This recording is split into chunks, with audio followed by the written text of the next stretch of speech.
Paul Northridge of Unite Planet. Welcome to Nature of Reality Radio. I decided to get you on after I saw your interview with Rex Bear of Leak Project.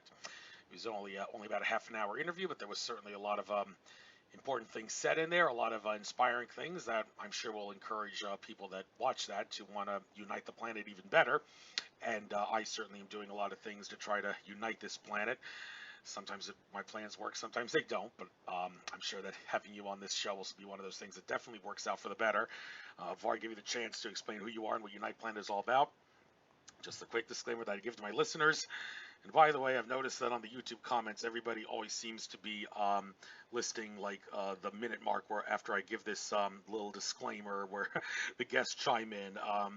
That's nice and all, but seriously, I need to get this disclaimer out to my listeners. There's important things here, and well, the first of all, it still never ceases to disappoint me that there isn't anybody interested in signing on my Patreon account, because I do upload my programs to YouTube right after I do them, basically, but I don't make them public for everyone until 2 to 3 weeks afterwards. In that 2 to 3 weeks time, until I make it public for the whole world, I require people to have to sign on to Patreon and pay me a Patreon feed and be able to listen to it in advance. Nobody seems interested in doing that, though. Everybody seems to want to be patient and wait the 2 to 3 weeks after I do the interview to be able to watch it. I presume some of it has to do with, well, maybe people are exercising patience, or maybe people just don't really have the money to be able to pay for these kinds of things. I mean, I find it a little hard to believe that that latter reason is true, even in this crazy world of crazy economic things going on at the moment. But folks, I really, really don't want to make this show a pay-per-view program in which I force people to have to pay me to listen to half the interview or maybe even the whole thing. God, creator forbid. But try to impress me, folks, by maybe subscribing to my Patreon account so you can listen to these programs early. I get valuable information out, and I've been going through a lot of trouble to do 2-hour interviews, and it's a shame people have lousy attention spans, which costs me a big audience. But still, I do what I can to get the information out, and I also do what I can to get my program seen by a lot of people, not just on YouTube, but also Cost.tv. Cost.tv is a blockchain channel where the more people that watch your channels, the more money you make on blockchain. I do upload the links to the Cost.tv interviews in the YouTube video description for everybody to watch. I mean, if the interview is not on Cost.tv, when you click on the YouTube link for the video, by all means watch it on YouTube. But if you see in the description that the video has been uploaded to Cost.tv, folks, please only listen to the YouTube video for 15 seconds to give me a view credit, and then watch the whole interview in its entirety at Cost.tv. Tell me monetize. It doesn't take much effort to just listen to something 15 seconds and click a button to help someone out, because I can't monetize with YouTube ads anymore. Ever since Independence Day, they said we are working on getting your back on, but because of the pandemic and all that, we can't do that. I think that's just another way of saying we don't want your channel to monetize because we don't like what you talk about, so we're going to make things hard for you. So got to do what I can to change that, and now that I've babbled long enough about my video plots and how I go about things, uploading videos, and I want to give you the chance, Paul Northridge, to babble as long as you want, as long as you may need, to explain who you are and what Unite Planet is all about and what it seeks to do. So you've got the floor. I will not interrupt you. I will put myself on mute and shut up. I don't have Alex Jones-itis. I don't interrupt my guests, so you can just keep talking as much as you need, and we'll go from there. Take care now. You got the floor. Well, thank you, Andrew, for inviting me on your show. It's a privilege to be on your show, and thank you for the invite.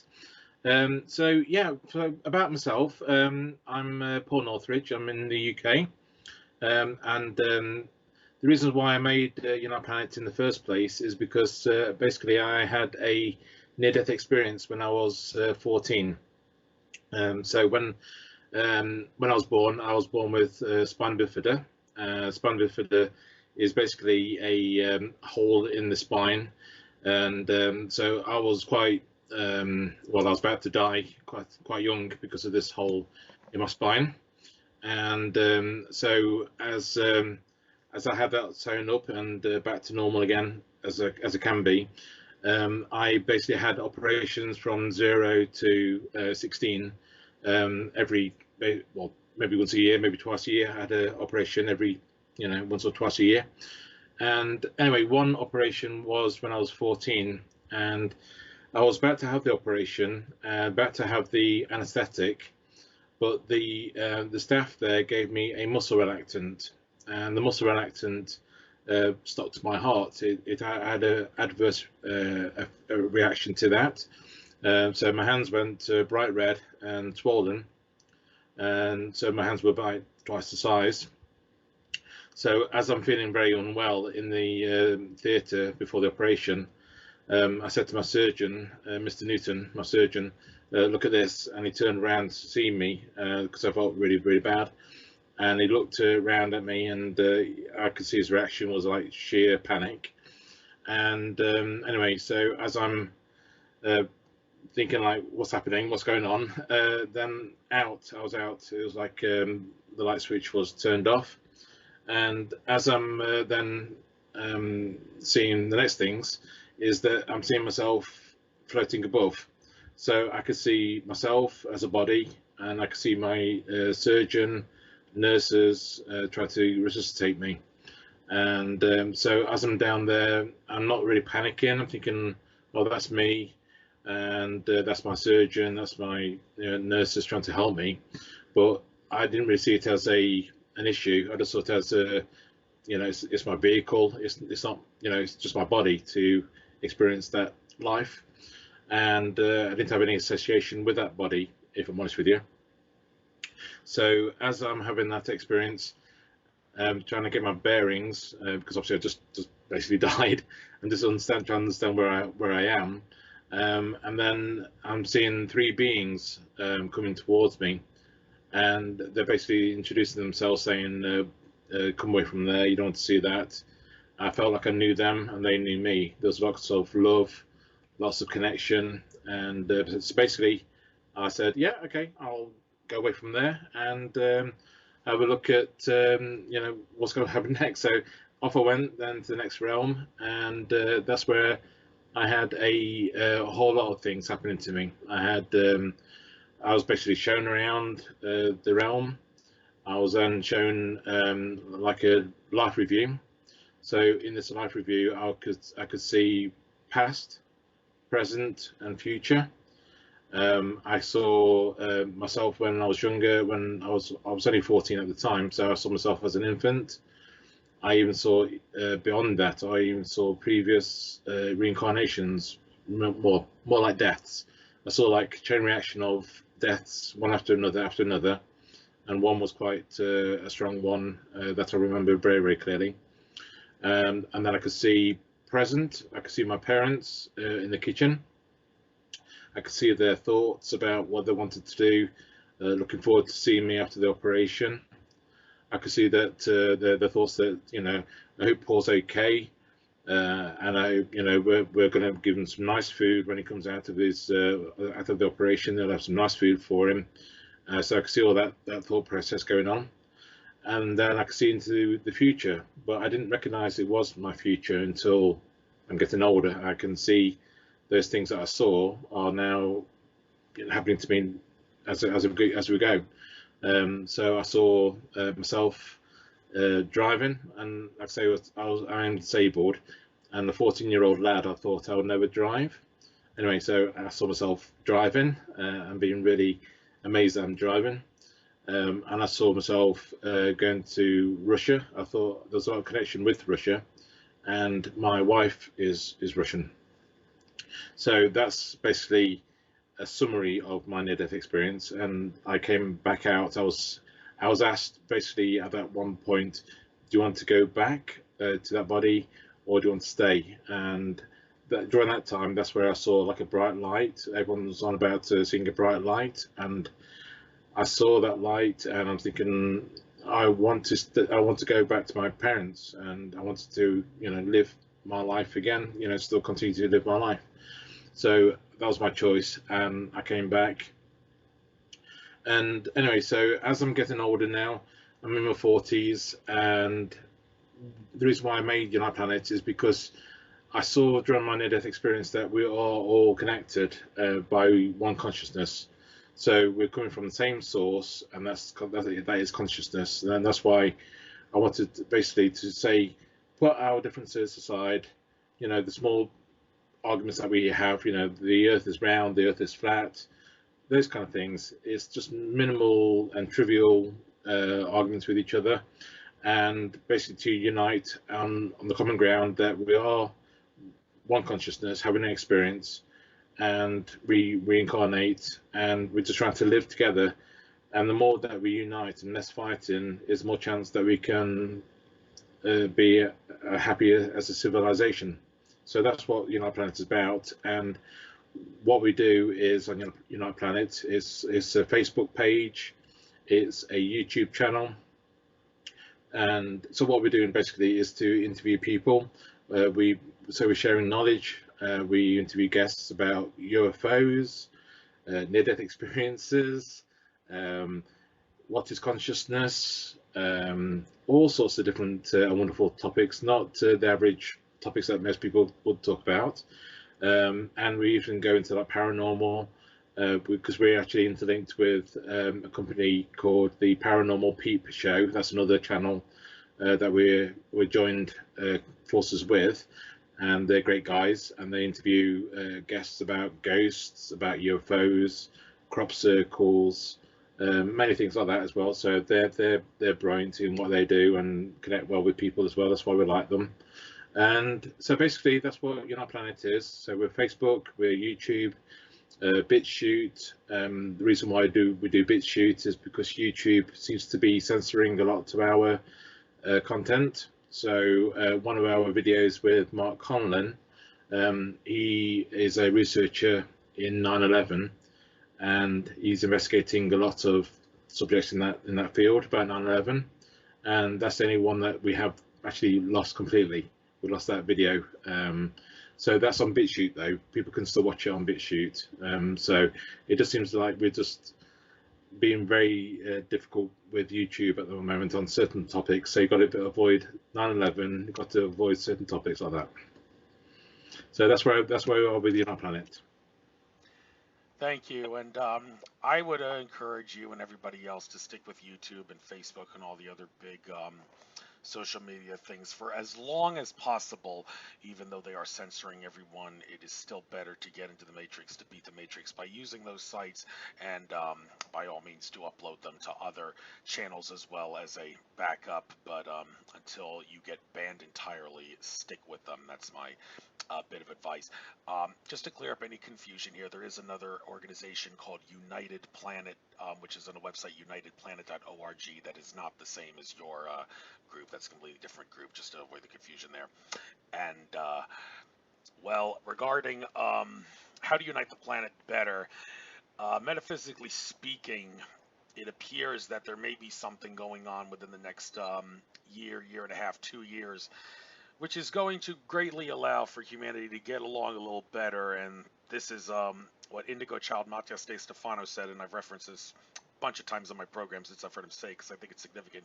He said at some point in the year 2022, 1 year from now, well, things are going to happen until then that lead up to this, but in that year, a big major event is going to involve the grid lines and the grid energies around the Earth. There's different energy grids around the Earth, and one in particular he mentioned is going to synchronize and connect itself in a way that's going to allow the human race to get along better than it otherwise would if that linking of the grid system didn't happen, which sounds like a good thing. It kind of makes you wonder if everybody on Earth maybe in 2022 is going to start getting along a little better like the hippies did in the 60s, although hopefully it'll be a little different this time, as unlike the apathetic hippies who just sat on their asses and spoke pot a lot, expecting to make a change and weren't making a change at all doing that. Humanity is going to be a little more interested in doing things to try to get us united and break free of this system of domination and control. I don't know. I assume maybe you haven't heard anything about this, but maybe you have. I don't know. Have you? Is there anything in your research that suggests that something significant may be happening in the next year or so that's going to allow humanity to get along a little better and unite as a planet better? I'll be honest with you, no, I haven't, Andrew. But I hope it's right, because I do hear like 2021, the age of Aquarius is going to change us, and I haven't noticed that much, and I've just seen it getting a little bit worse at the moment. But I think things have got to get worse until they get better, I guess. Um, so that's probably why. And I think there's some very dark energy at the moment around, and I think that's also been, well, let's put it this way. I think politicians are having like I believe there's archons, and I think there's something like that that saps the energy out of politicians or take over the energy of politicians, and they're making bad moves, in my opinion, and they're making the humanity a little bit more, we're losing freedom, we're losing, freedom of speech, democracy, just our, we're just losing our freedoms all the time, and it's a bit sad at the moment. What's your thoughts? Oh yes, it's definitely sad that every day there's more and more laws that seem to restrict rights, and there aren't any laws that seem to be interested in protecting rights. Um, However, the regarding the Archon system that you mentioned, Alex Collier said in a Goldfish interview report, it's like several months ago, and he's actually going to be doing another interview live on YouTube soon, which I'm looking forward to watch. He said several months ago in his Goldfish report interview that the Archon overlords, the Draco Reptilian overlords, I presume they're the Draco Reptilians in particular, they have actually, the overlords of the Draco Reptilians anyway, have left the Earth. They are no longer involved in our reality, which means that humanity has the potential for a lot more glorious things to happen in its future. Among other things, with the overlords gone, that would suggest that if the white hats that are trying to turn this world around and change it for the better are trying to suppress the system of domination and control by getting rid of all the bad things in governments and corporations and all, with the overlords gone, the white hats don't necessarily have to worry about the overlords or someone who answers to the overlords coming in and saying, stop trying to put a stop to our agenda, or we're going to murder you and your wife and kids, or some other thing like that. Because, well, with the overlords gone, there's the white hats now have more ability to speed up the process. And Akashic Records reader Andrew Bartz has said since 2011 the Archon control system has been cannibalizing itself, and it has to keep cannibalizing itself in order to sustain itself. So you would have to think that it is inevitable that we will be free. Now, the great orator of our time, David Icke, who I did manage to see live in London once at Wembley, he has said before, he said in that Wembley talk that I saw, which was in October 2012, that he expects that the vibrational frequency of the Earth will keep rising and rising and rising, which will lead to more love and less fear. But you wouldn't know that with what he talks about. For whatever the reason, he continues to insist on always talking about negative things for whatever the reason, which isn't such a bad thing. I mean, you want to get rid of all the weak links that are suppressing our consciousness rising, but if he really believes that the love and the vibrational frequency that's love basically there is going to keep rising, then I don't think it's proper for him to, there's better ways to do it. I don't think it's proper for him to keep focusing on negativity every single time he tries to speak in public. But well, that's the way he wants to do it. If he wants to do it that way, that's fine. But the I guess have you by any chance heard anything about the idea that there are no more overlords in government? It's supposed to be a lot easier for us to shut down the control system in order to be able to have a little more freedom in the future. I very hope so much. Yeah, I hope it is the case. And by the way, I think we was in the audience at the same time then, my friend, because I was there at Wembley, and it was in 2012 as well. So that was a coincidence. Remember Who You Are talk, it was called. Remember Who You Are. You were there? Yeah, I was there too. yeah, I was there too. Yeah. But in regards to the overlords and politicians, no, well, in the UK especially, there's still quite a lot of freedoms have been taken away. Even like yesterday, Boris Johnson is on about changing the policy of we can't go to protest.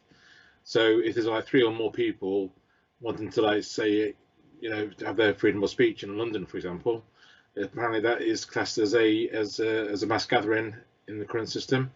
and they want to stop that. So I think there's even more draconian measures being put in place, and even also another one recently was a 6 o'clock curfew. They want men to be under curfew for a lady's murder because men are horrible, and so they want men to like not walk the streets after 6 o'clock. And that was also in the media quite a lot. And I mean, obviously, it's not going to happen yet, but it's a massive thought on men's psyche, and it's caused a lot of stir in between men and women. Again, it's this it's I can say it's basically harmonious, even got the words out, and it's especially not uniting us again. So we've had BLM, against, so it's black versus white. Now it's male versus female. It's just, again, we're being orchestrated by the media, by politicians to be not united, and that's what again. I don't want that. I want unity. Yes, and I want unity too. And but there's one little issue that seems to be dividing the human race to some degree in the present day, and that is the issue of borders and the extent to which borders should be secure. David Icke has insisted that the powers that be actually do not want secure borders. They would rather there be no borders so they can consolidate everything around the world to control it.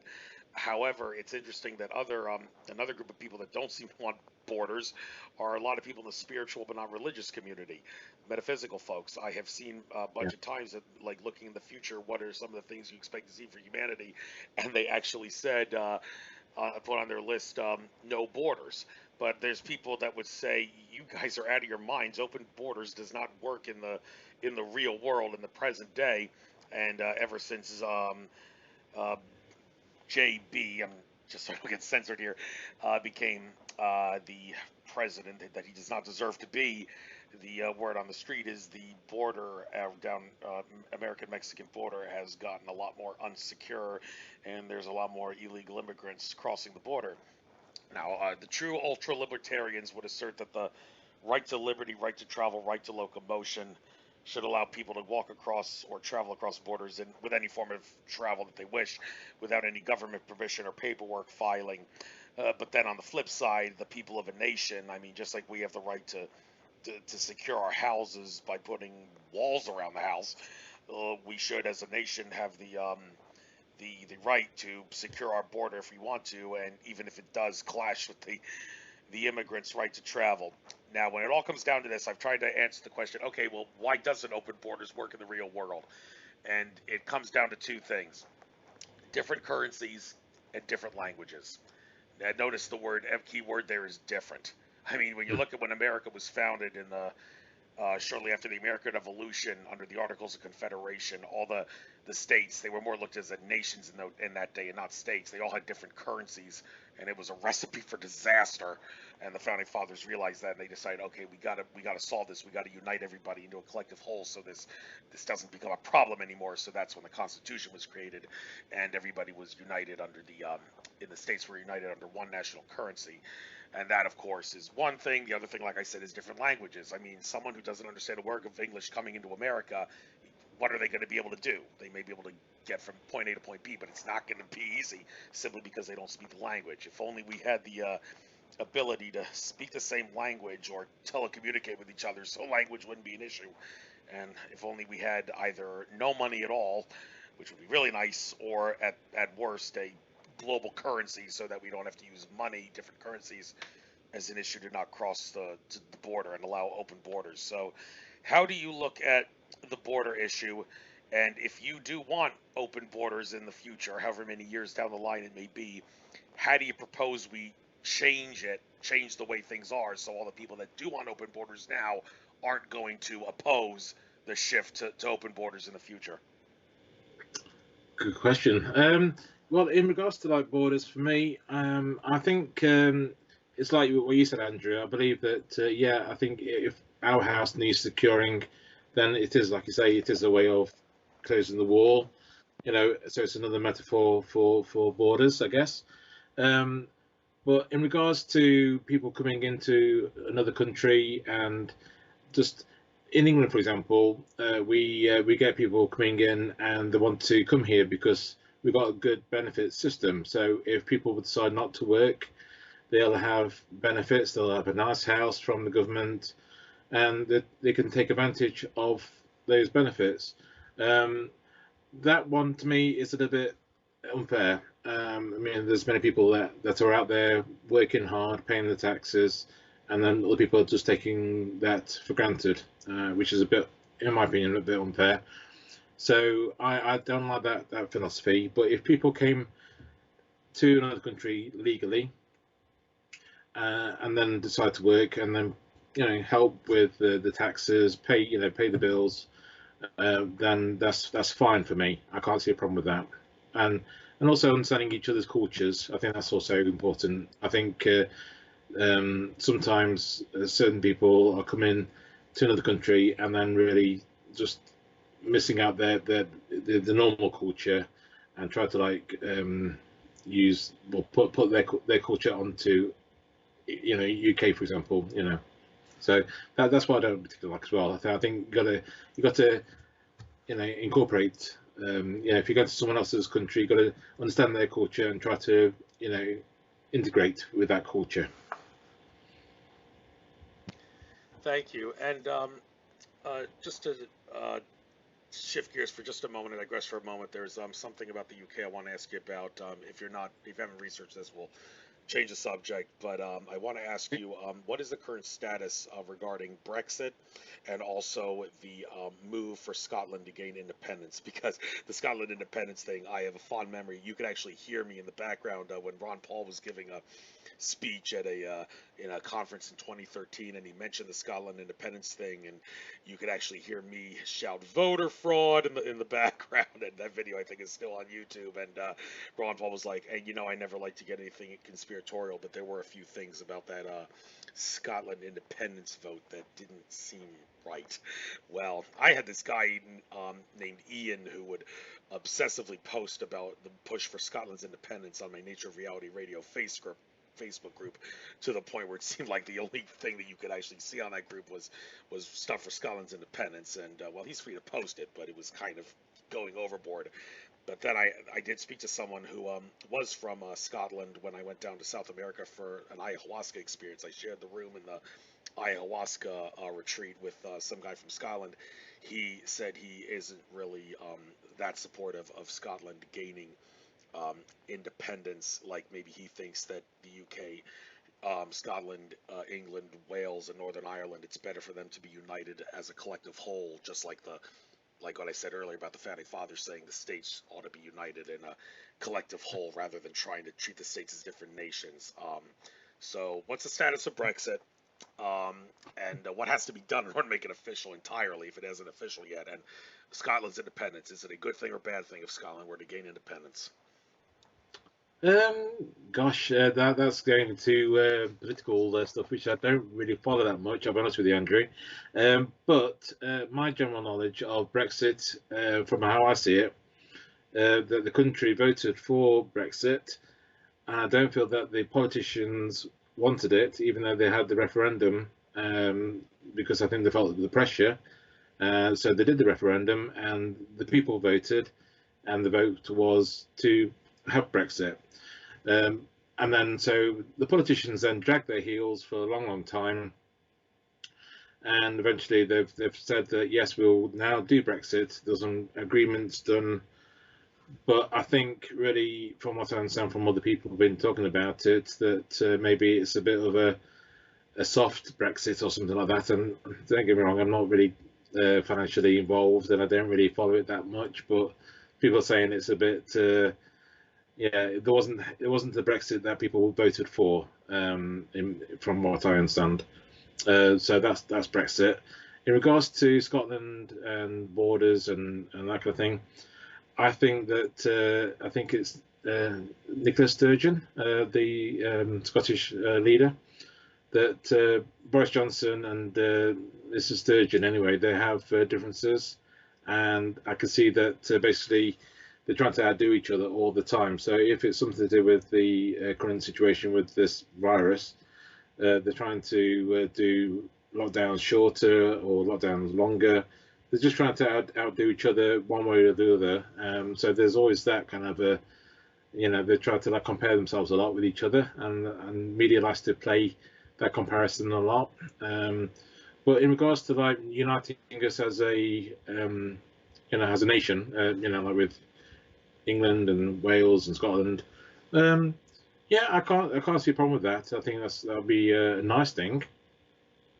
But again, if a country like Scotland wants to have its own, independence, then I can't see a problem with that either.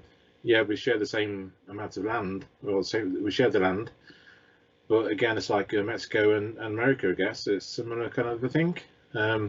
So different countries, different things. And it seems to be a little bit more freedom going off in Scotland at the moment. What's your thoughts, Andrew? Well, I didn't necessarily know that Scotland has more.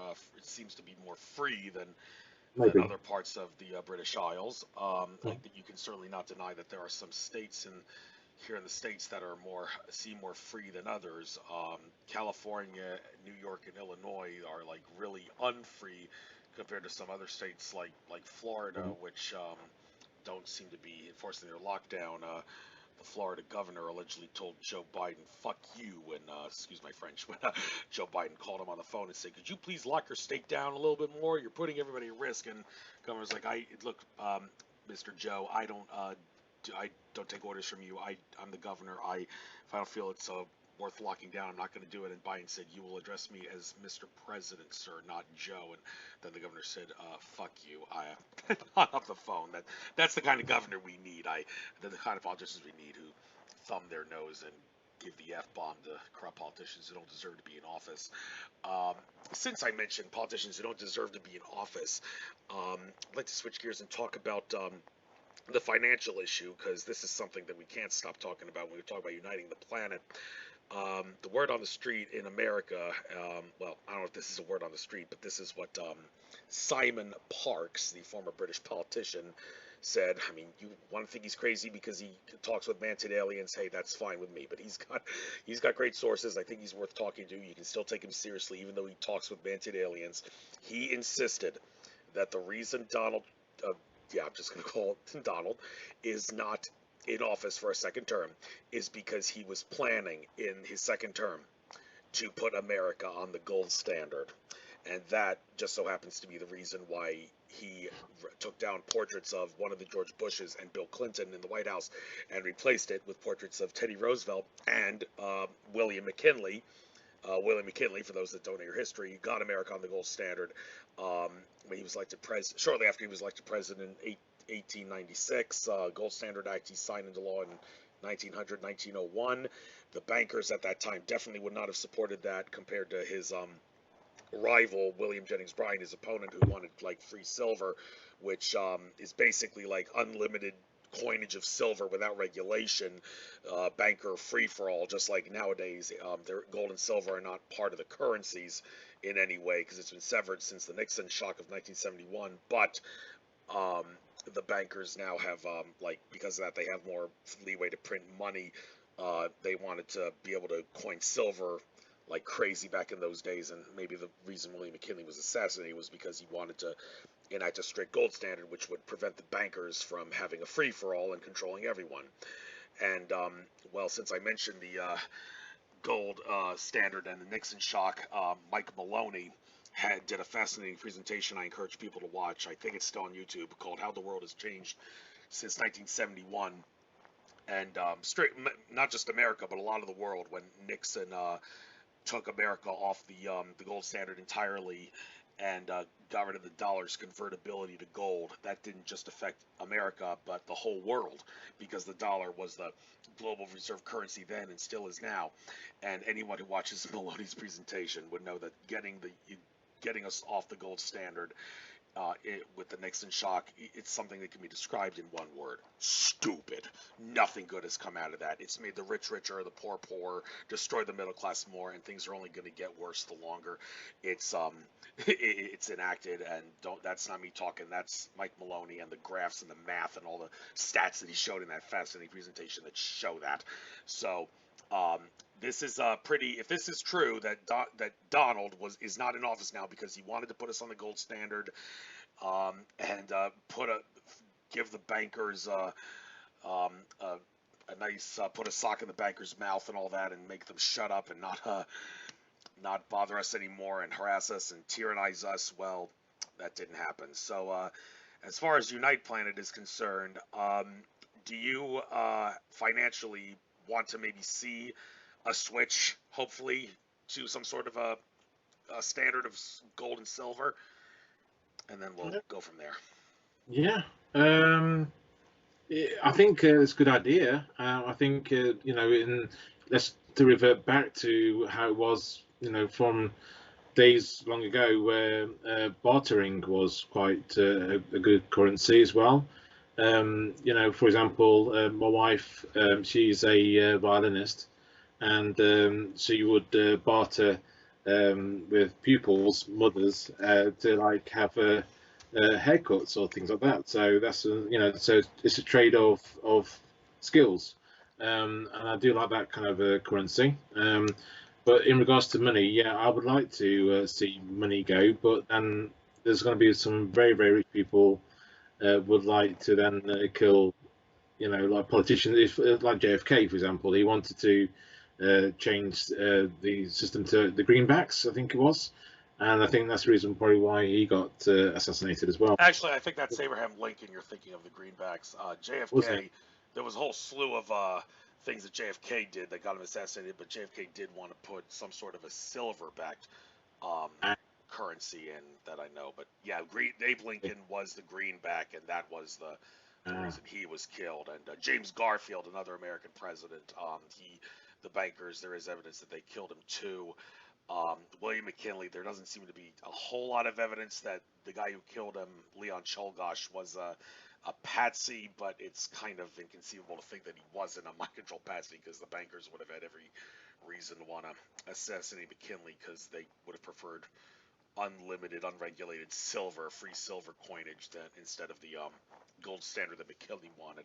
Likewise, they certainly want the Nixon shock to be perpetuated in the present day with dollar backed by nothing, instead of what Donald Trump allegedly wanted, the gold standard. The articles that talk about Trump wanting the gold standard, there were some written like back in 2016, 2017, but he kind of kept his mouth shut about that, I guess because he didn't want to spill the beans on his plan to help everyone, but still the bankers knew what he wanted to do, so they did what they could to commit voter fraud. Boy, talking about this is probably going to get the algorithms to censor this interview, but that's the way it goes. Um, but on that note, we hopefully can transition to a society with no money at all.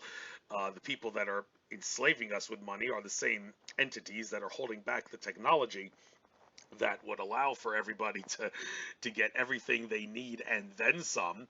I'll never forget that image that I've seen of a couple different sources showing it, where Nikola Tesla is showing his little contraption to either J.P. Morgan or some other tycoon who's smoking a cigar and has his feet up on the table, and the guy tells Tesla, "Sorry, buddy, I'm not interested. Your little box that provides free power to everybody on a city block, there's no profit in that." Well, that statement, "there's no profit in that," right there is the crux of the problem, because well, we all want to be done with money, but as long as there is a system that is trying to profit, then that's not going to happen as easily.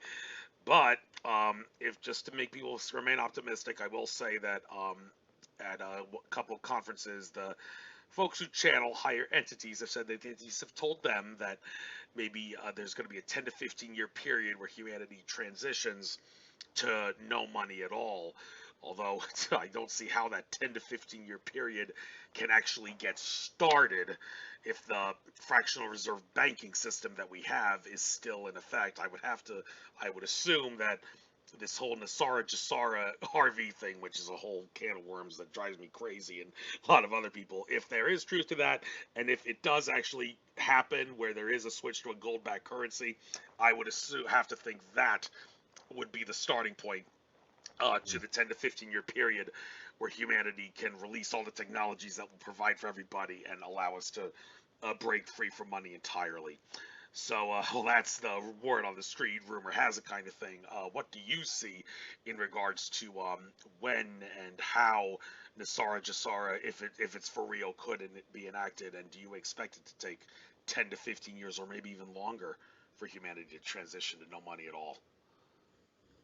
Um, well, I can see that they're trying to do as David Icke would say, the tiptoe towards having the chip in people's hand or wrist area. So that is true. I think they're going to be some kind of a chipping process done eventually. And in regards to the currency wise in the future, what I can actually see is going to be more based on like credit scores. And so, for example, if people have behaved well, their credit score starts to improve. If they've done bad things, they've got in trouble with the police, whatever, their score would be lower. So if they can't, if they have been too low, then they can't buy food or any items in the shop with their chip in their hand. And so I think that's where it's going to go. I think eventually there'll probably be because I believe that the rich people will still have things. They'll have things they'll inherit. Through generations, so they won't be missing out on anything. They'll still have their privileges. Maybe they'll change the scores to they'll have high privileges. So they'll have a high credit score that will never go down. And as minions, we'll have a score that will just keep going up and down, up and down, as we watch certain things like I don't know, shops, clothes shops, and then we'll just like review it, and we get a credit for that, and we then go to the shops and buy things on that basis. So I think it won't be a money thing in the years to come. I think it would be like say a credit score. Okay, now you're opening up a whole new can of worms here, because a lot of people say that the Chinese credit score system, that's flat out tyranny of the highest degree. But then again, we have a somewhat suppressed form of that here in the States with the credit score. For all intents and purposes, you could say that the credit score is not as invasive, but it's similar to the Chinese model of social score. Now, this raises a whole new can of worms I'd like to get into now. The idea behind, can a planet be united if there is or is not privacy? Now, this seems to be a debate as to why privacy is needed. Well, I've heard Brad Johnson, who channels Adronis, say at least once in his presentations, and I think he was channeling Adronis when he said this, that all the other worlds out there, there actually is no privacy, but nobody's upset about the fact that there is no privacy because, according to him, privacy exists because there is some feeling of discomfort or uneasiness as a result of showing the thing that you want to keep private. Those other worlds, they've attained such a high level of consciousness that everything can be out in the open and nobody's ashamed about it or feels uncomfortable about it. So privacy is essentially dead. I've never really looked at privacy that way. I've always looked at it as one who's free, as in not under contract. It does not have any authority over another person or group or individual who's free. Therefore, if nobody has authority over you, then you as an individual have the authority to, and the right, I should say, to say, I am not revealing what I am keeping private, and you can't do anything to me as punishment because it's my right to keep my privacy. Of course, what Brad Johnson, Giles Dronis says is true, then that would never happen on another world because, well, there's no privacy. But well, if you want to unite the planet, and I guess you could say that the NSA surveillance system plays into this. I mean, one could say that privacy doesn't exist because the NSA is spying on the whole world. Um, okay, well, is that necessary? Is that actually a bad thing? I mean, one could say if we want to uh, get to where all those other worlds are, where nobody feels uncomfortable about releasing any information about them, then we should be glad the NSA is spying on us because that will help us discipline ourselves to not feel uncomfortable about keeping things private anymore. So, how do you want to see the privacy issue play out when you unite the planet? Blimey. That is a good question, Andrew. I've never had these kind of questions before. So, in regards to privacy, I think that people should be allowed to have a certain amount of privacy. If you know what happens in your own home, as long as it's not hurting other people, then I think that should be should be private. If you've got certain things like I don't know addictions, even unless you want to make it public to anybody, then you can talk about it. But so certain things should be private, and certain battles that you have that everyone has. Again, if they want to be private, then it should be private, and unless they want to announce it. In regards to privacy on technology, I think that these iPhones and Android phones, they can be a bit of a source of going through your privacy. I mean, for example, they can actually start recording, what we're talking about. And there's certain times where I just said, "Hey Google," and the phone lights up, even though I thought to turn it off. So I think there's sometimes an invasion of privacy, even though I don't want "Hey Google" on my phone. It seems to turn off and turn on by itself. So yeah, there's those kind of things I don't like. I don't like technology on that side of things, and I think certain social media is also invading privacy. From what I understand, there was a Zuckerberg. He was in court last year, I believe, and there's a lot about privacy there as well. And I thought that was interesting.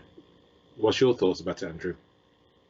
Well, yeah, when you talk about those corporations like Facebook and all, they could say, well, we wrote in the terms and conditions that we're invading your privacy, so you can't complain. And of course, nobody reads the terms and conditions, so I'm sure there's corporations that try to play off of everyone like that. I mean, but then again, we want to try to unite a planet so we don't have to worry about people sneaking in little things in the terms and conditions to try to take advantage of other people. That's not something that we need in this day and age. We're supposed to try to get along a little better.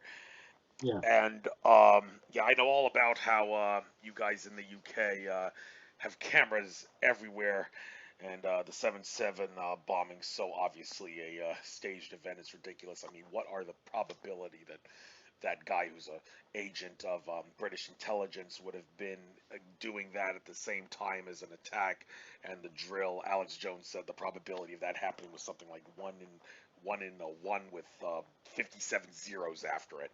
You'd have to be a retard to think that it was just a coincidence, but yet people buy it. Or it's not so much that they buy it, it's that they're apathetic. So, that being said, apathetic, which is comprised mostly of the word pathetic, it seems to be one of the biggest thorn in the sides of humanity. I often like watching that series on RT called "Why Should You Care?" about a guy who built the world's most sophisticated robot who don't give a shit about anything. Well, how do you go about solving the apathy problem? If is it good to try to scare people who are apathetic into thinking that being apathy will harm them, or is that basically no more or less evil than the control system trying to scare people into going along with their system? How's the best way of dealing with apathy? Well, gosh, I think really we've built a culture of that really over time, and it's hard to undo what we've done a lot. And I think there seems to be a lacking of empathy, and that's also quite very concerning. And we're doing it because of, I think technology is made people less sociable. So they become most children are going to be in their rooms looking at a computer, not interacting with the person face to face. And this issue at the moment, this virus, is also making people less social. So we're just getting less and less sociable as a species. And as this lockdowns continue, it's just going to get worse and worse and worse. So as to change it, I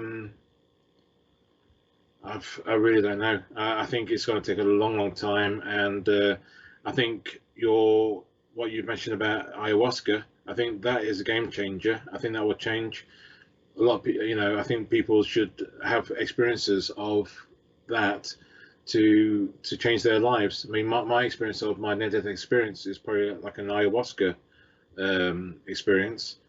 It changed my life. I mean, after 14 years of age, I realized that, like I said, we were all connected, and that there was unconditional love. When I was dead, there was beings all around me that knew me, and there was just unconditional love, and I knew I was home. So I know that there is unconditional love, and we should get back to that source. So I think having ayahuasca ceremonies and things like that would be the way forward. Well, how was it like for yourself, Andrew? What was your ayahuasca? Oh, that ayahuasca experience I had, I went to Sapan Inca in Peru. It's not near the rainforest. Part of the experience, two ayahuasca experiences, one San Pedro experience, and I also did peyote when I was in Arizona once, and I had to choose between San Pedro and peyote. I would actually pick peyote. The San Pedro seemed to bring up a little too many negative thoughts for whatever the reason. But the ayahuasca experience definitely refreshing. Definitely felt great. Definitely felt one with nature and all that. Although the reason I gave the experience 4 stars instead of 5 stars on the website review page was because at the conclusion of the whole retreat experience, when they did a session with me and everyone else who went there, the guy who ran the session, he told me, you come across as a schizophrenic or someone with an autistic spectrum disorder. I think when you go back to the States, you may want to seek therapy and take medication. And that hit me like a ton of bricks. I wasn't offended because he's not the first person to tell me that I come across as a schizo or an autistic spectrum guy. But the reason it hit me so hard was because I was not expecting someone who gives people ayahuasca for crazy schizophrenic experiences would actually be against a schizophrenic or an autistic guy to the point where he would try to suppress it or want them to suppress it. If anything, he should be supporting schizophrenics and autistic spectrum people because they're um, raising the vibrational frequency of the earth, as I've heard from some sources. So for that reason alone, I only gave him 4 stars out of 5 stars, but it was still a great experience. And although I will say that the trip to Machu Picchu was even more intense than the actual ayahuasca experience, there was definitely something really intense there. And strangely enough, I ran into someone wearing a Philadelphia Eagles hat. And when I went to India a couple months after that for a yoga festival, I also ran into someone wearing an Eagles hat.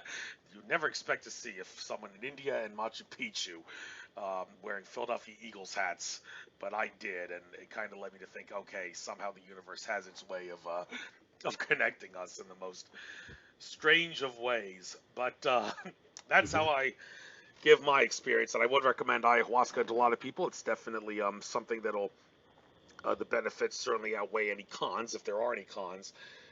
Also, as far as drugs go, another thing that is related to ayahuasca, the tobacco species known as mapacho, some ayahuasca shamans put mapacho in their ayahuasca brew to spice it up. Mapacho is the most potent species of tobacco, and I have many times encouraged people to make the switch. If you're a cigarette smoker, I encourage you to switch to cigars and pipes and not inhale, because inhaling is the quickest way to become addicted to tobacco smoke. If you just drag it in your mouth and let it seep into your mucous linings, it's better and doesn't provide an instant rush and leave you craving for it like you are if you're a cigar or a pipe smoker. And Mapacho tobacco, which I smoke out of my Jaguar bowlhead pipe, and was actually smoking a little bit during the show. As a matter of fact, I like to smoke it during my radio shows for certain reasons I'm not going to get into now. It really does seem to help the process, and it's definitely a substance that has medicinal use. Tobacco is not a poison.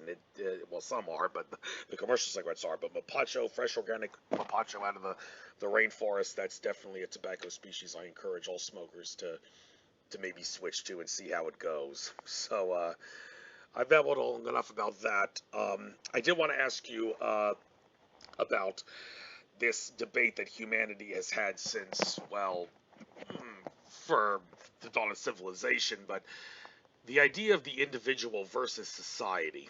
I mean, some of the great philosophers like Socrates. One of Socrates' flaws was that he actually seemed to think that society should take precedence over the individual.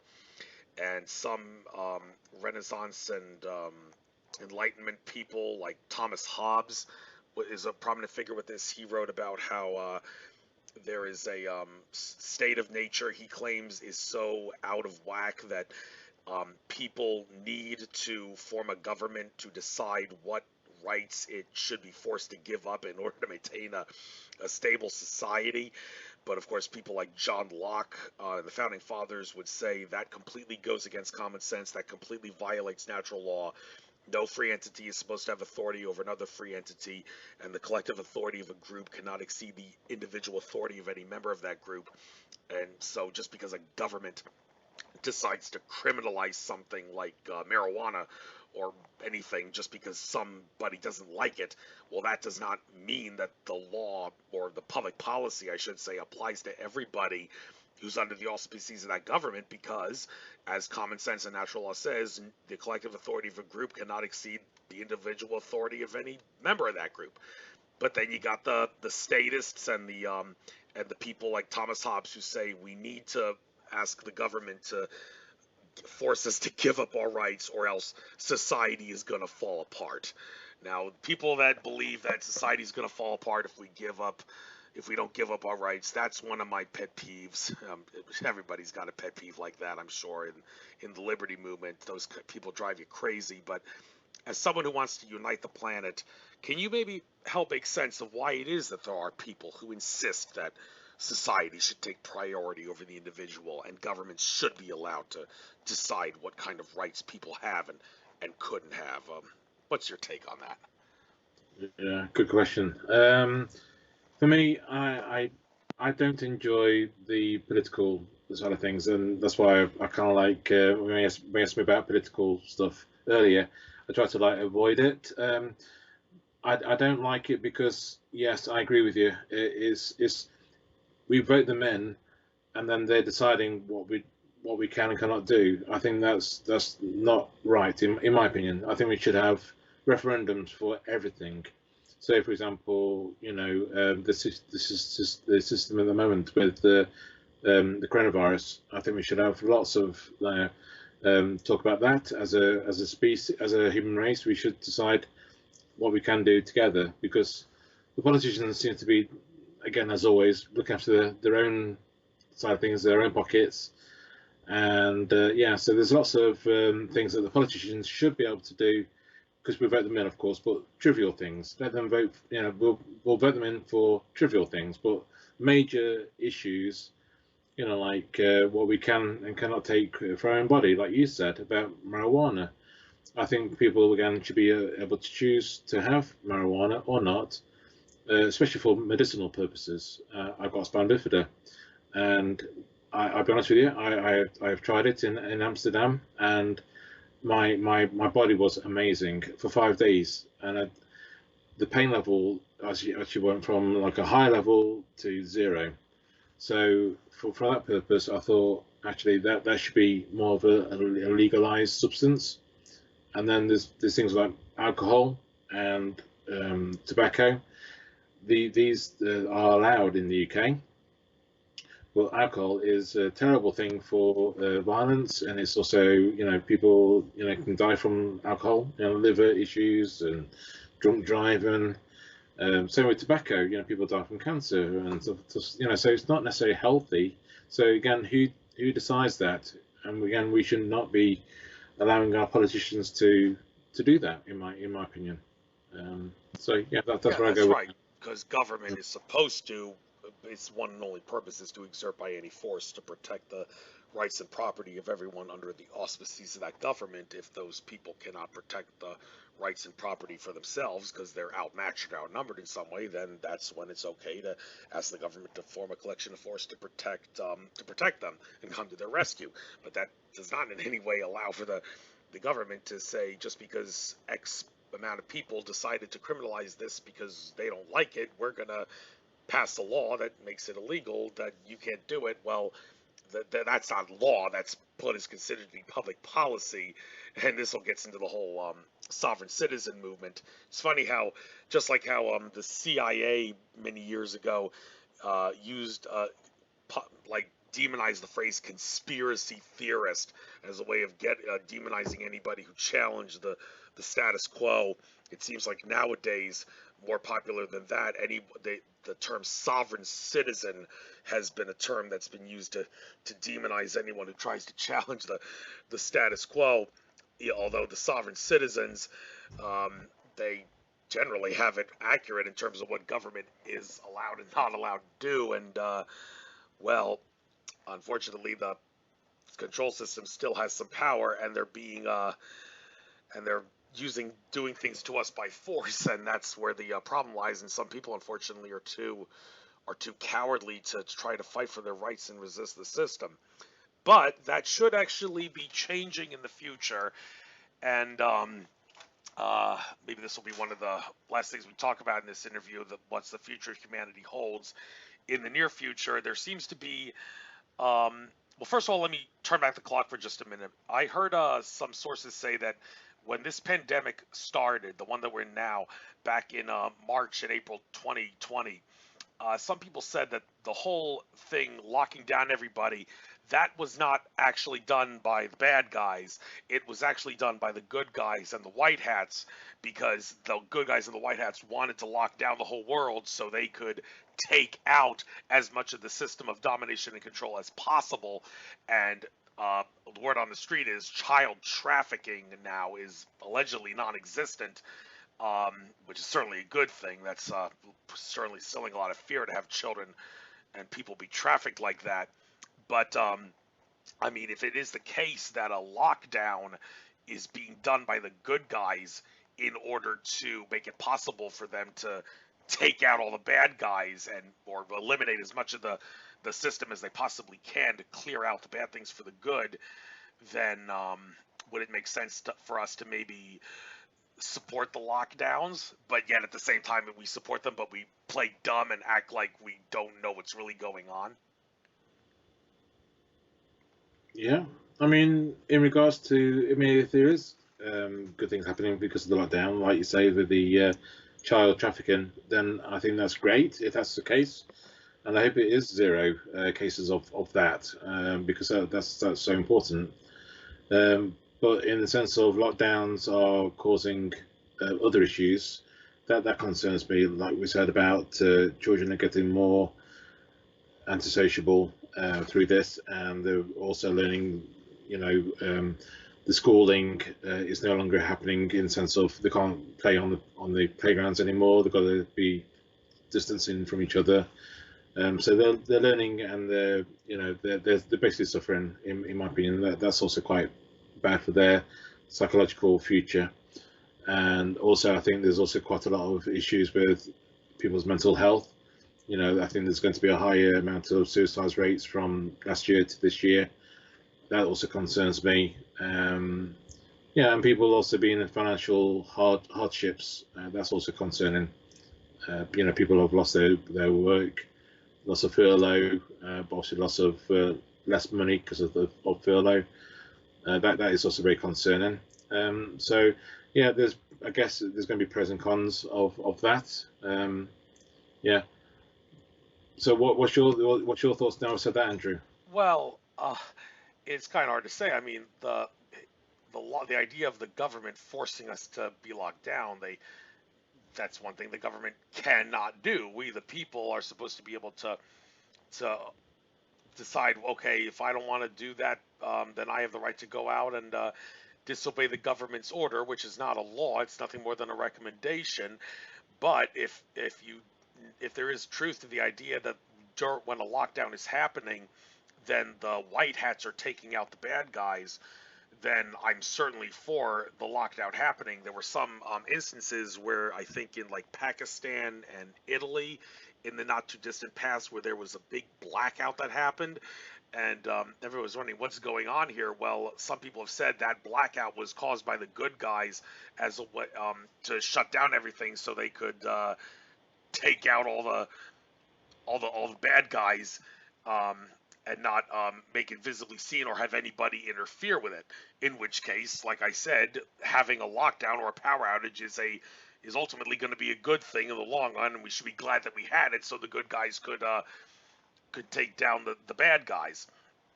But then again, when the control system is trying to use the lockdown as a way of instilling totalitarian, authoritarian rule in order to keep itself going for as long as it can, to keep humanity from getting united, then, well, there's a problem. However, there seems to be light at the end of the tunnel, and something I've been talking about a lot on this show, and most certainly will be for many shows to come until the time comes for it. There is going to be a major lunar eclipse, the solar eclipse, I should say, that's going to be crisscrossing the United States of America from the southwest to the northeast part of the country. Carbondale, Illinois is the crisscross point of that eclipse that's happening on April 8th, 2024, and also the one that happened in August 2017, which I tried to see in Charleston, but I couldn't because clouds ruined everything. Well, that's okay. I now realize that wasn't the important eclipse. The big enchilada eclipse, which the gods want me to see with my eyes, is going to be the one on April 8th, 2024, and I'm going to try to be in Carbondale, Illinois for that. I can only imagine the creator gods are going to allow for a sunny sky on that day in the crisscross point of those two eclipses. But those two eclipses are significant in that shortly before and after the American Revolution happened, there were similar eclipses that crisscrossed the country, and I think there was also an eclipse that happened after the American Revolution that crisscrossed the country opposite the one that came before the Revolution to make an X shape. And a lot of people are saying right now the United States of America is in a civil war of sorts, and it's actually going to transform into more of an American Revolution going into 2024. And April 8th, 2024, around that same time, by the way, is the end of the Pluto and Capricorn cycle, which sees the destruction of everything that's not in humanity's best interest. We're going to be seeing a much better world in 2024 on that time period, because that's going to signal the end of the Roman Empire of the modern era that is the United States of America. I can hear a lot of patriots cheering, and I can also imagine a lot of American citizens are crying right now, thinking that this is going to mean America is going to be having a lot of trouble in the future. Well, all the other countries around the world hate America with a passion, so is this a good thing? And if it's a good thing, how do you plan on working with it to help the planet unite? Sorry, Andrea. Just rephrase your question again, mate. Sorry. I know, I babble a lot and talk about a lot of things, but I was saying that April 8, 2024, the eclipse, that's solar eclipse that crisscrosses the country, is supposed to signify the end of the Roman Empire of the modern era, that is the United States of America. Do you see that as being a good thing, or do you see it as being a bad thing, like when it crumbles, everything else is going to crumble like a house of cards, or and how do you plan on working with it? I don't see I don't see any country as being the bad guys. I think it's just, again, it's the leaders of certain countries that are taking how can I say, it's just making America look bad. America unfortunately, they have caused a lot of wars, and like the Iraq War was obviously a bad one to go into. The weapons of mass destruction, that was never found.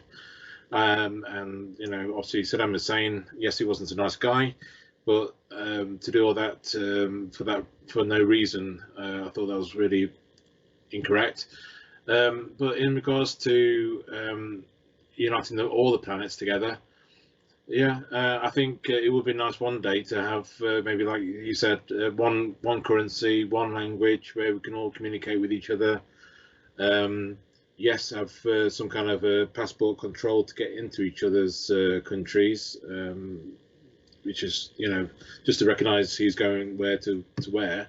But anything like more than that, like the Corona passports suggestion, where you got to have your vaccine to get to another country, I think that's a bit too much on that one. But yeah, so that's how basically I feel about it. I think everyone, all the countries are out there. There's going to be good, there's going to be bad. There's in England there's good people, there's bad people. It's just, I think everything. I think the world is basically duality. There's male, there's female, as much as there is. Then there's black, there's white, right, wrong. There's a duality out there. So I think everything's dual. It's a duality.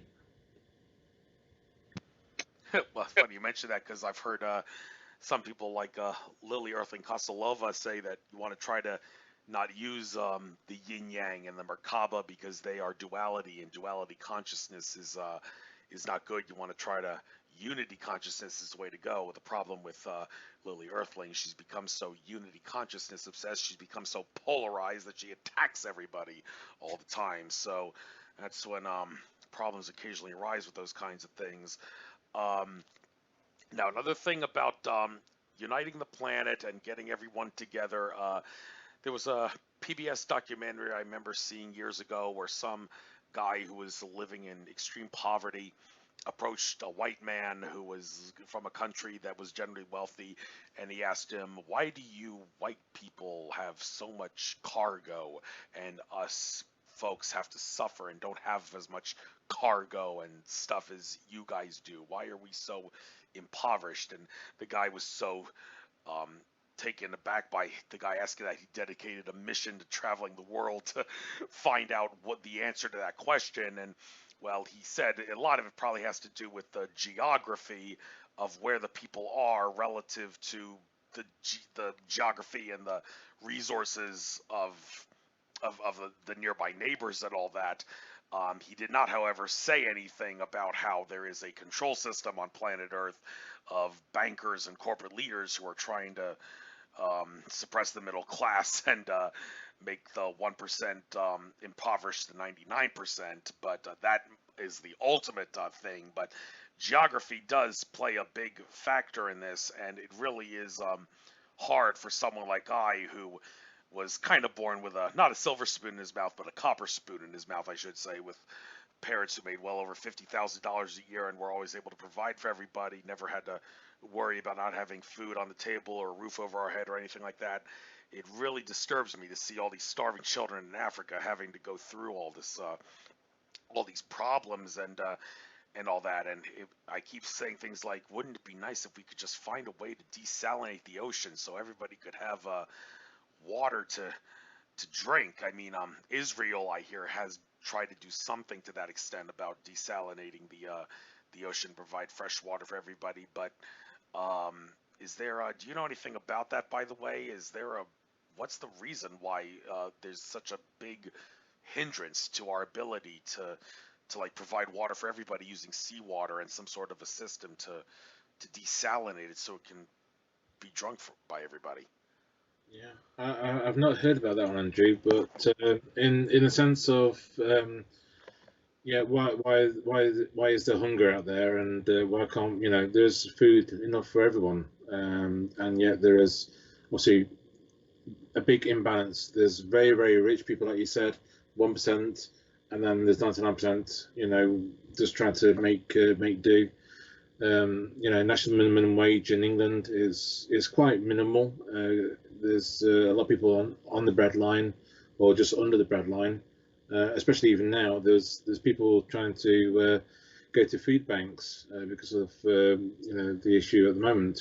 There's lots of people without jobs, so they're having to go to food banks, and there's people like queuing for many long distance anyway, trying to get food, which is again very sad.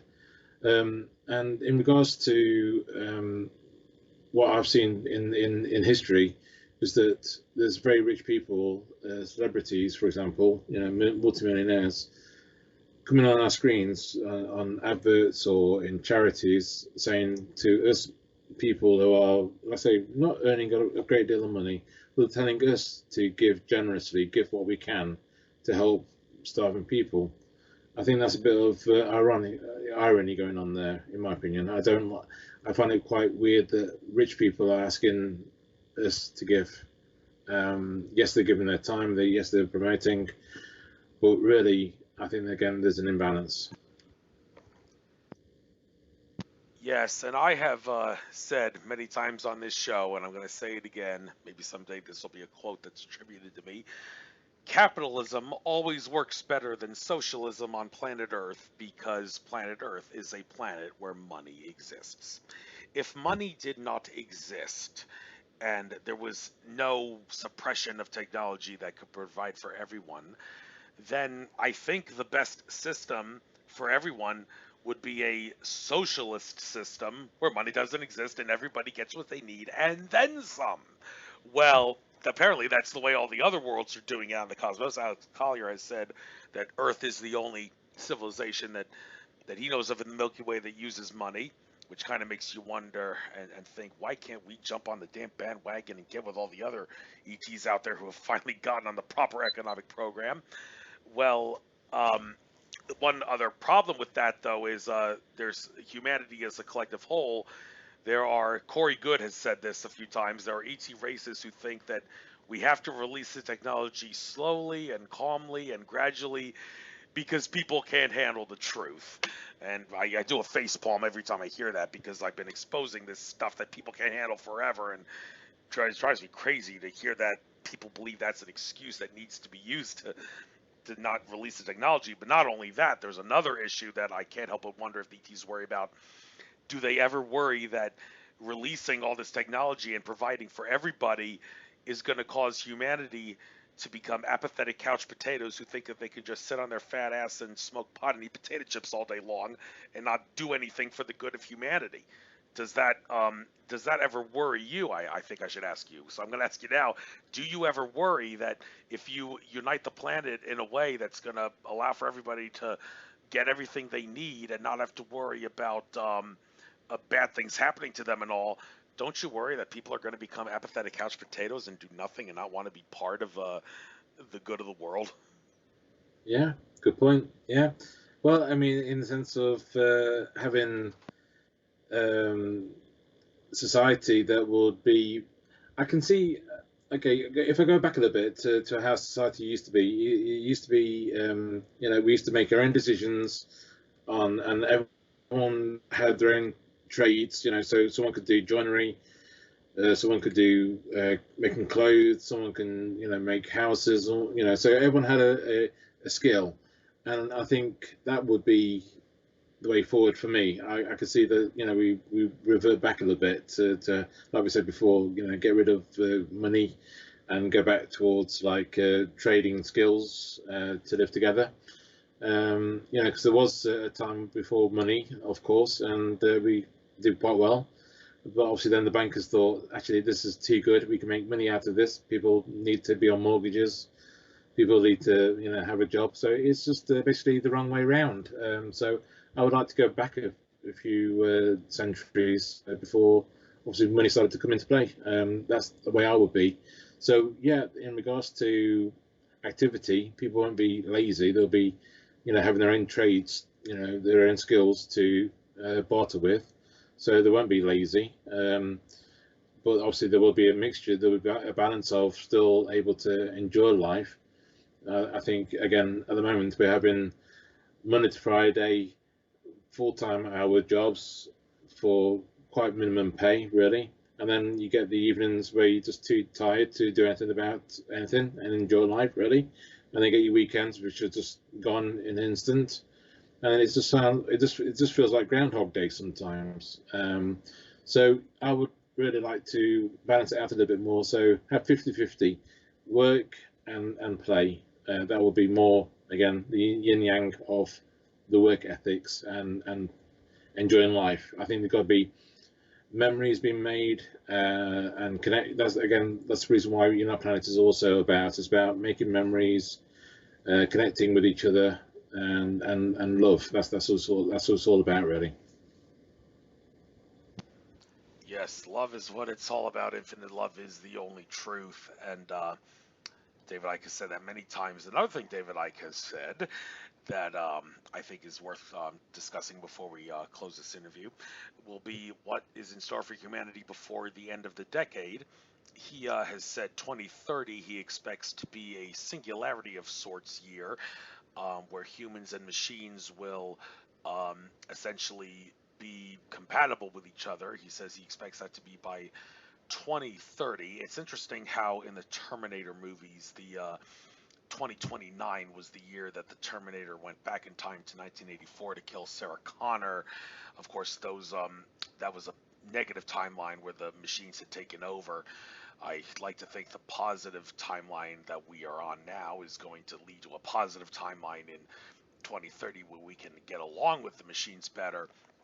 But in regards to this idea of getting along with machines, you hear a couple schools of thought on this. Humans as a species, we need to get one with nature, they say. We need to get off the grid, be one with nature, spend more time playing in the creeks and the rivers and meditating in the forest and all that. That's what we need to do.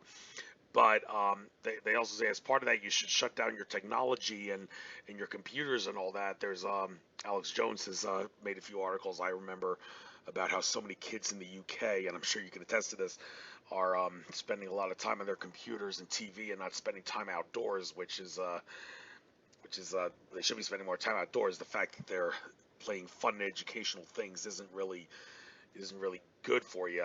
You need to spend time in nature. Well, not only that, you also need to. Is there a way that we can work with nature while at the same time working with machines? Because a lot of people see nature and technology as being different, incompatible in some way.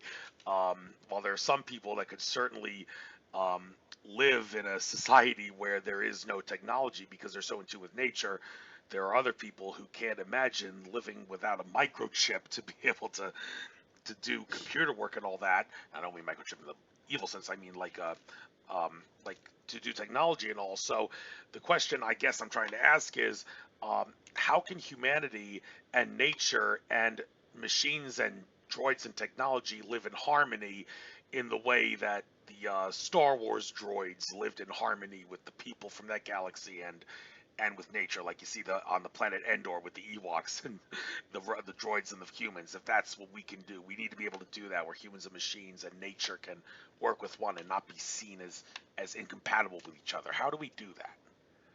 Yeah, I mean, I think that kind of angle is better. Like you say, is to be at one with everything. I personally would like to go back into I was born in 1972, so I've grown up in the 70s and 80s, and the 80s seemed to be a lot more less pressure, more making of great memories. There was a bit of technology, but not, we wasn't incorporated in technology. We was more, separate from it. We could just choose to take a photograph, or iPhones, but mobile phones started to come out more towards the end of the 80s, and we could obviously use that. But now we seem to be, I say, incorporated with technology. But in regards to where we are going with technology, if I had a choice, I would like to say go back to the 80s style. But also incorporate more, like you've mentioned, going back to the wild, going back to trees and water, making our own houses out of wood and bricks, just become a bit more of a village society type of thing. I would like that more. So more communal. Everyone knows each other. Everyone gets along with each other. Everyone knows each other's name, rather than just ignoring our neighbours now in the streets. We don't seem to be even saying hello to our neighbours. We don't even know their names sometimes. That kind of thing. So I would like to see a bit more society going on that way. And in regards to technology in the future, I think there are certain things that are good for technology. Yeah, I mean, like we can talk now.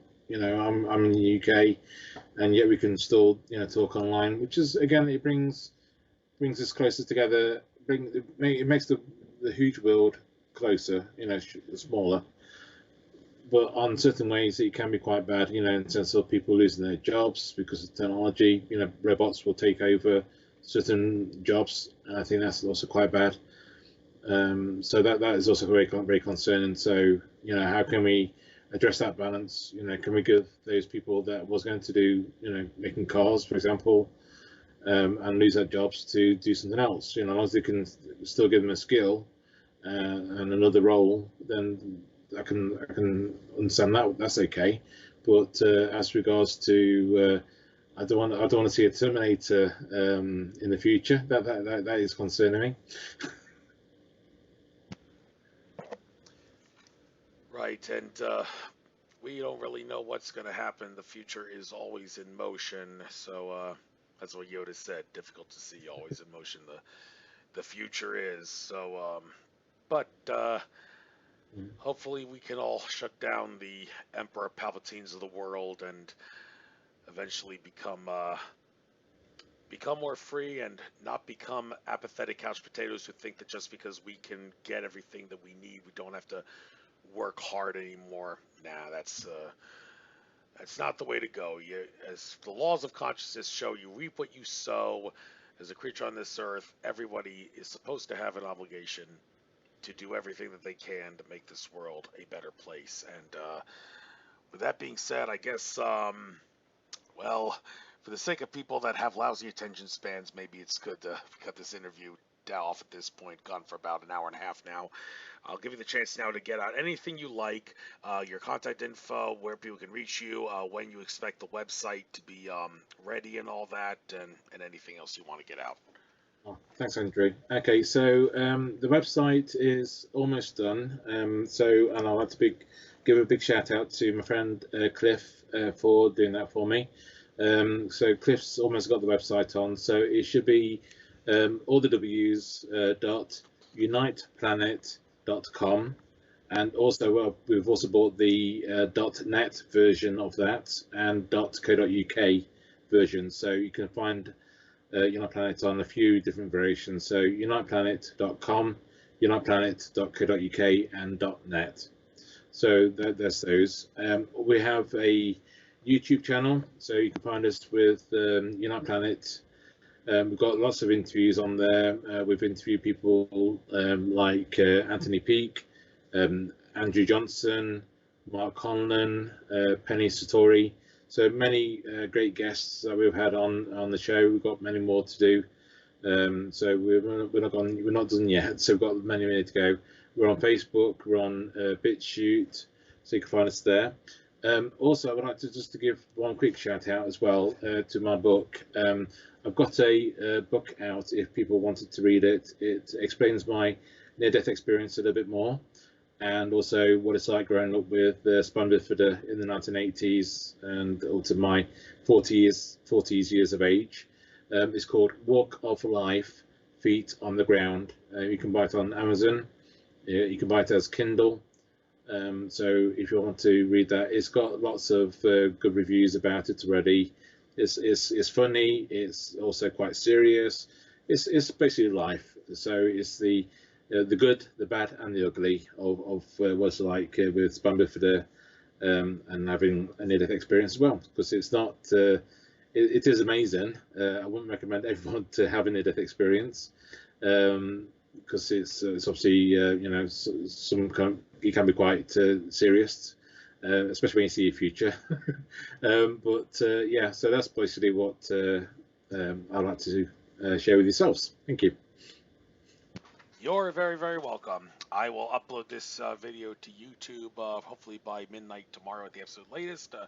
Everyone on Patreon will be able to see it by subscribing to my Patreon account. Other than that, you'll have to wait 2 to 3 weeks to see it publicly. I'll guess I'll send you a message when I do upload it so you can promote it and all that.